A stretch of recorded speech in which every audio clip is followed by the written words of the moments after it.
Natalia Perret. Voilà, c'est à vous, madame. Maire de Rennes.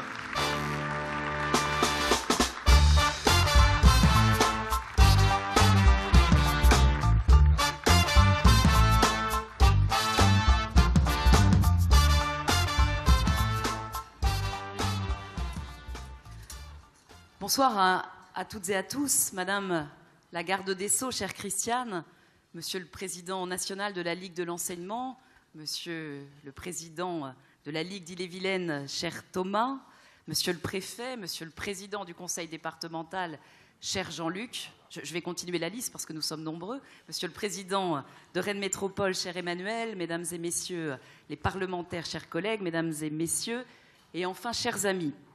Je suis vraiment très heureuse de partager avec vous ce moment de convivialité, ce moment de fraternité aussi. Merci Thomas pour les mots que tu as eus. Merci à Isabelle du Cercle Paul Bert, à Julien du CGLBT, à Jacques de l'Amicale Laïque, à vous, Monsieur le Président de la Ligue, pour vos témoignages qui nous ont montré toute la richesse de votre mouvement.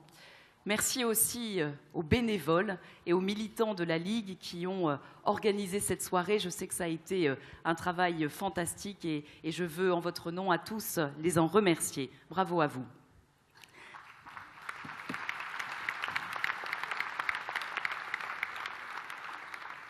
Alors ce soir, dans cette halle Marteneau, nous renouons, grâce à vous, avec une vieille tradition républicaine. La tradition des banquets. Alors c'est la tradition dans l'innovation parce que je suis à peu près persuadée que lorsque les uns et les autres s'exprimaient en 1927, c'était avec un pupitre et non pas face à un objet non identifié dont je vous confesse qu'il suggère chez moi quelques troubles, mais je vais essayer de m'en abstraire néanmoins. Pour revenir à cette tradition, la tradition de Gambetta. Gambetta qui disait que la République, ce n'est pas seulement des institutions ou des règles constitutionnelles. Non, la République, c'est une exigence, c'est un espoir, c'est un projet, et vous l'avez dit, Monsieur le Président de la Ligue, de transformation de la société. C'est ce qu'a toujours défendu la Ligue de l'enseignement depuis que Jean Massé a eu l'idée, il y a 151 ans, de réunir celles et ceux qui croyaient en cette grande et belle idée de l'école gratuite, laïque et obligatoire. Proclamer la République ne suffit pas et ne suffira jamais. Pour réaliser 1789, il faut nécessairement éveiller les consciences, former les citoyens, lutter contre les plafonds de verre, contre les carcans. Il faut l'éducation pour tous. Et cet idéal, il n'a pas pris une ride, il n'a pas vieilli. Il est plus que jamais celui des républicains.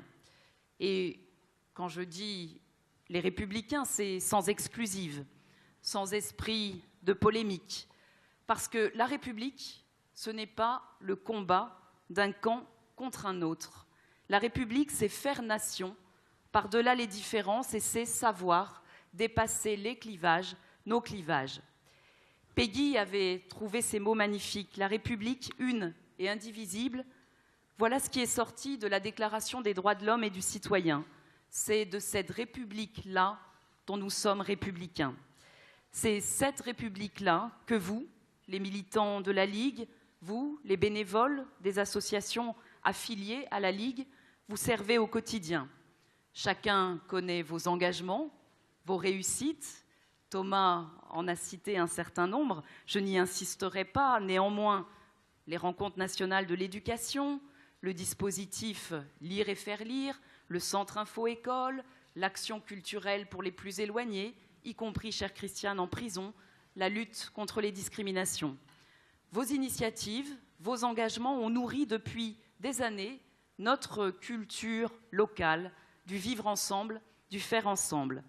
Notre conviction commune que chacun peut prendre ses responsabilités à son niveau pour rendre la ville meilleure, que chacun peut apprendre de l'autre, que chacun peut comprendre par l'autre.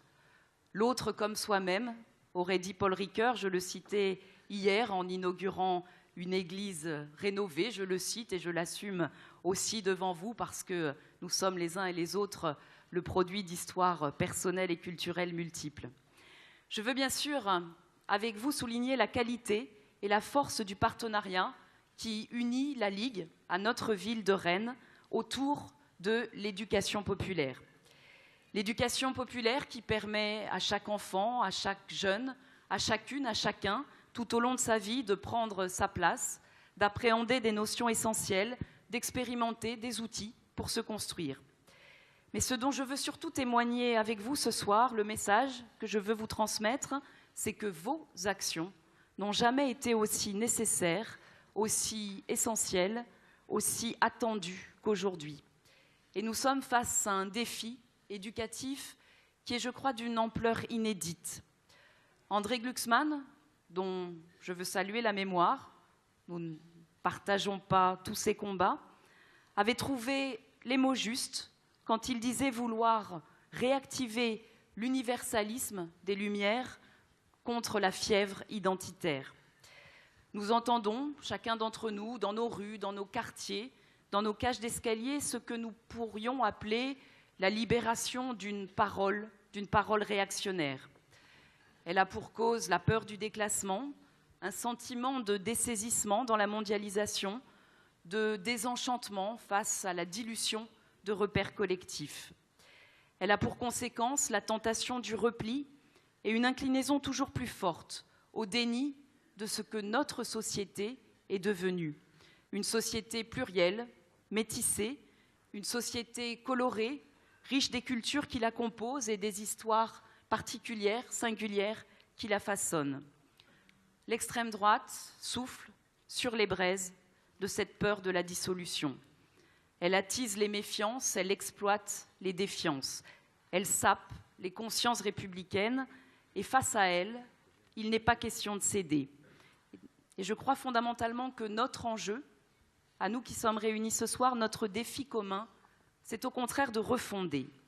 C'est de bâtir de nouvelles fondations à cette République que nous aimons, en retrouvant son intransigeance, mais aussi en renouvelant son discours, ses pratiques, en recomposant un lien fort, vivant, avec les citoyens.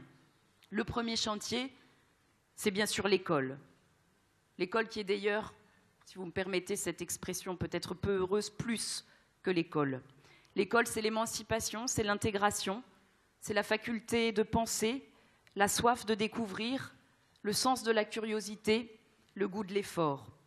C'est par l'école que chacun d'entre nous a appris les valeurs de la vie collective, à se respecter, à s'écouter, à devenir des citoyens libres, des hommes et des femmes éclairés. Mais nous le savons bien aujourd'hui, et vos associations y travaillent, alors qu'elle doit ouvrir tous les possibles, trop souvent, l'école cristallise les inégalités sociales. Le poids des déterminismes sape l'espoir républicain. Il affaiblit l'attachement des enfants de nos quartiers à la République parce qu'elle ne remplit pas sa promesse d'une réussite à la portée de chacun. Le gouvernement, chère Christiane, a engagé dès 2012 la refondation de notre école publique, après des années où elle avait été consciencieusement affaiblie, sans doute même déconstruite. À notre place, l'école peut aussi compter sur Rennes. Elle peut compter sur nous, qui sommes rassemblés, chère Lénaïque Briéraud, autour d'un nouveau projet éducatif local dont la Ligue est la cheville ouvrière. Rennes, ville éducatrice, comme nous aimons nous nommer depuis Edmond Hervé, a toujours visé l'exemplarité éducative. La formule de Jean Zay, l'école d'abord, est plus que jamais la nôtre. Je parlais de refondation de notre République. Chacun le voit bien, cette refondation passe aussi par l'affirmation du principe de laïcité. La laïcité qui est sa clé de voûte, la laïcité qui est intrinsèquement liée à notre façon de faire nation. Et derrière chaque composante de notre devise républicaine, elle est là, sous-jacente, la laïcité.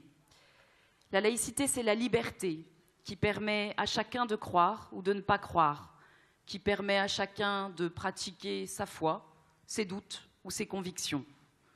L'égalité, parce qu'aucun individu, aucun groupe ne peut se prévaloir de ses croyances pour négocier avec nos principes Et je pense, vous permettrez cette aparté particulière, cette égalité entre les femmes et les hommes.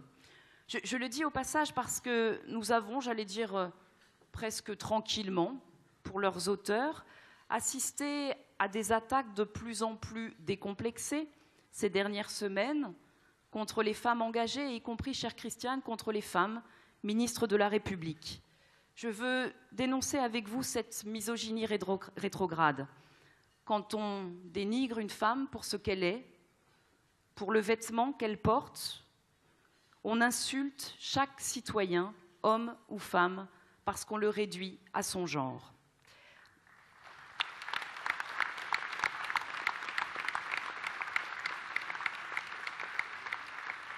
La laïcité est une liberté, elle est une égalité, elle est aussi une fraternité, en ce qu'elle exige le dialogue, l'apaisement, la main tendue. Plus notre société est plurielle, plus elle est diverse, plus elle est colorée, plus elle a besoin de laïcité.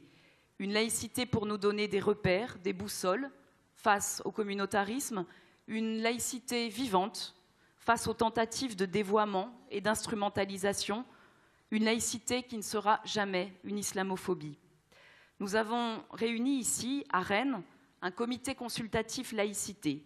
Je crois que nous sommes, petite fierté particulière, une des premières villes de France à l'avoir mis en place.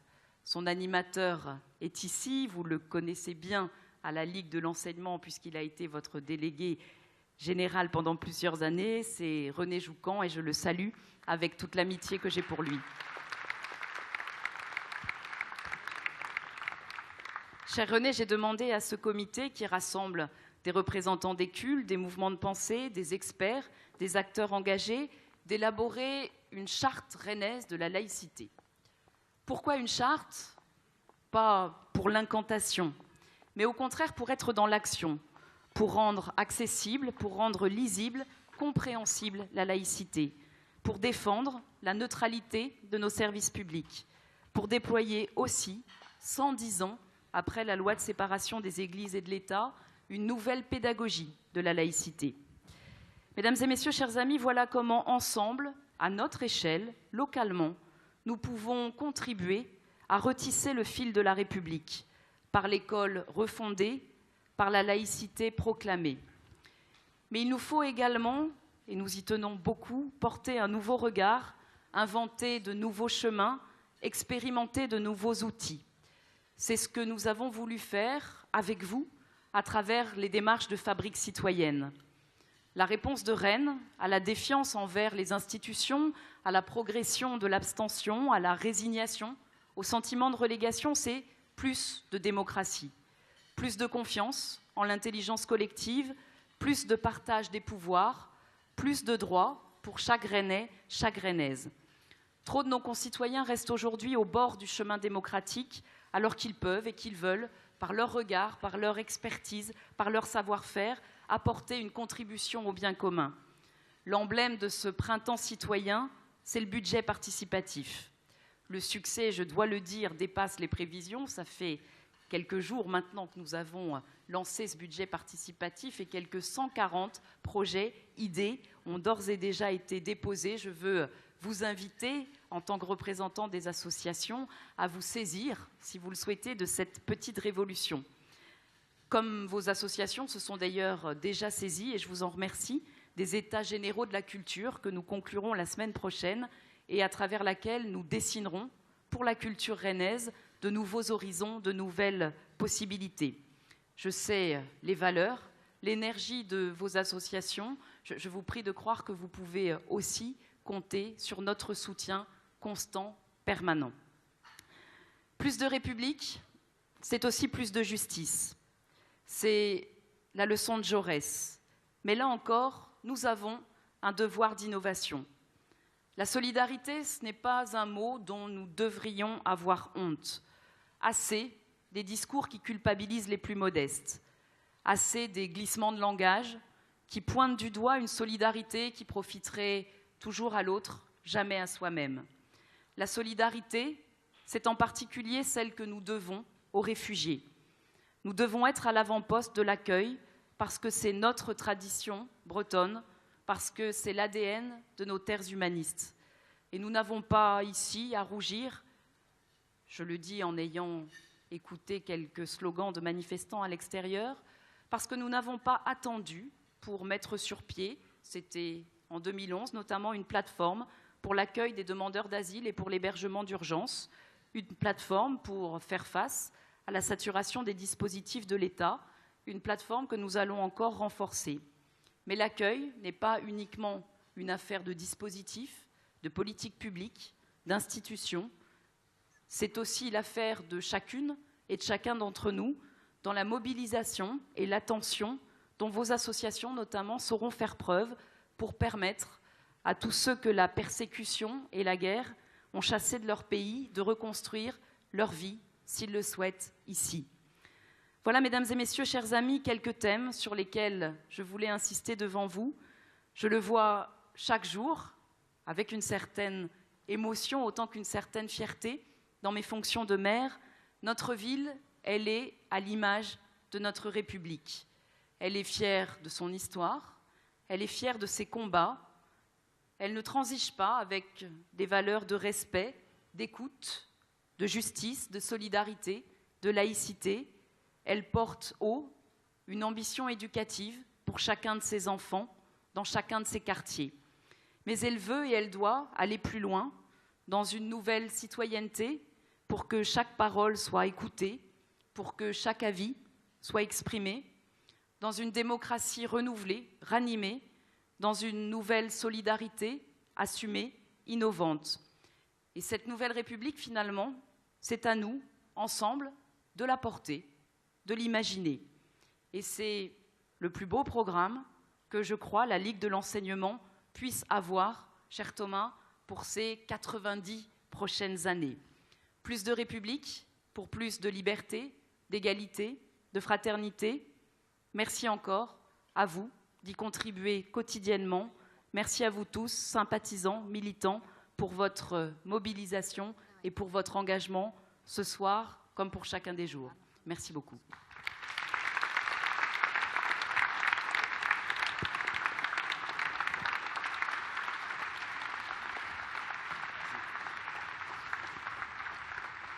Merci, madame. Nathalie Appéré, maire de Rennes. Merci beaucoup.